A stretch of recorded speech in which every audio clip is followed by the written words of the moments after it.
Eh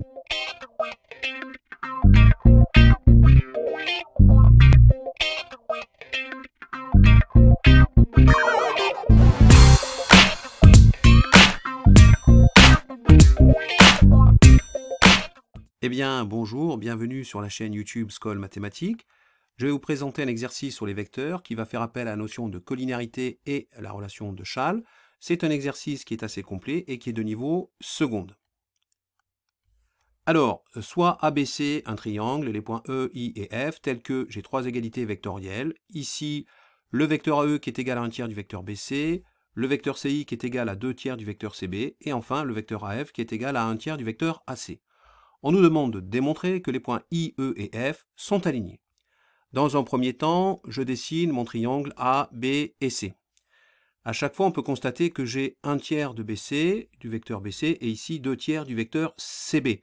Je vais devoir diviser donc en trois parties égales le côté CB de mon triangle.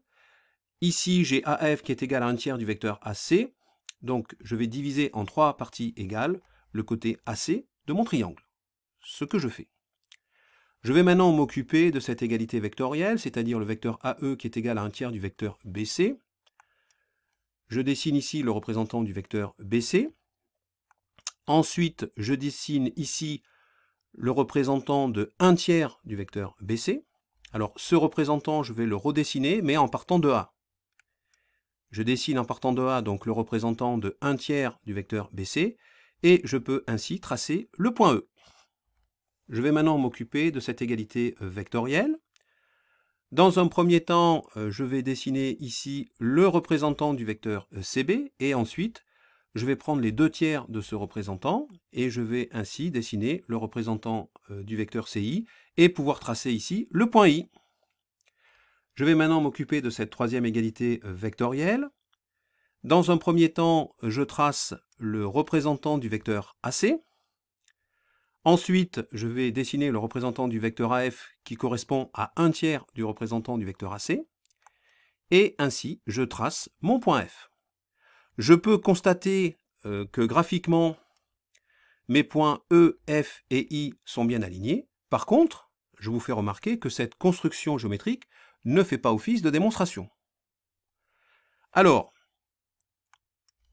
exprimons EI, le vecteur EI et le vecteur EF en fonction du vecteur AB. Car ainsi, si j'arrive à exprimer EI et EF en fonction de AB, je vais pouvoir démontrer que les vecteurs EI et EF sont collinéaires, et ainsi je vais pouvoir démontrer que les points I, E et F sont alignés. Donc on sait que le vecteur CI est égal à 2/3 du vecteur CB. Donc le vecteur BI est égal à 1/3 du vecteur BC. Je dessine ici le représentant du vecteur BC, et ici, je dessine ici le représentant du vecteur BI.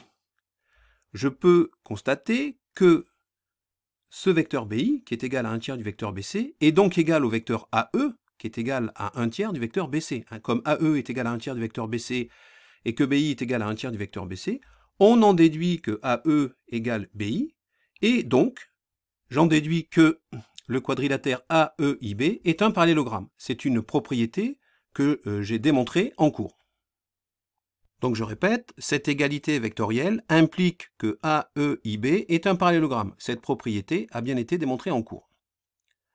À partir de là, je peux dire aussi que j'ai l'égalité vectorielle suivante, c'est-à-dire que le vecteur EI est égal au vecteur AB. Si j'ai un parallélogramme du type AEIB, je peux donc en déduire que le vecteur EI est égal au vecteur AB. Ça aussi, c'est une propriété qui a été démontrée en cours.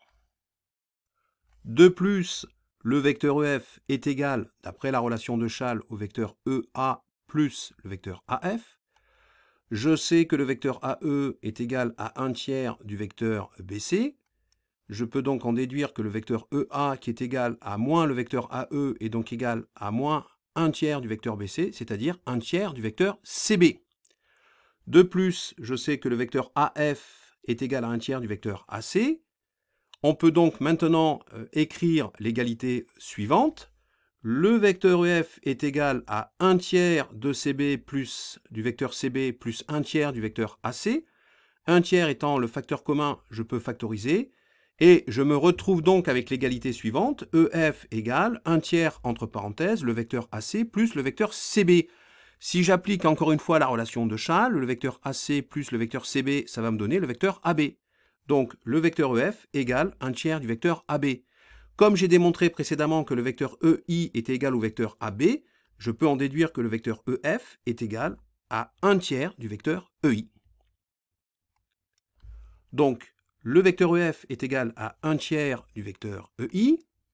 Les vecteurs EF et EI sont collinéaires, donc les points EF et I sont alignés. D'accord?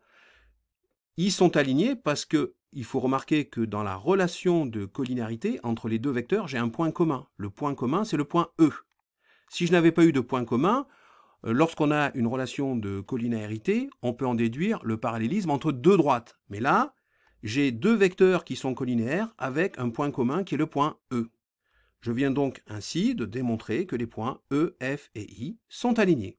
Et bien voilà, c'est la fin de cette vidéo. J'espère qu'elle vous a plu. Et je vous dis donc à bientôt sur la chaîne YouTube Skol Mathématiques. N'oubliez pas le petit pouce bleu, ça fait toujours plaisir.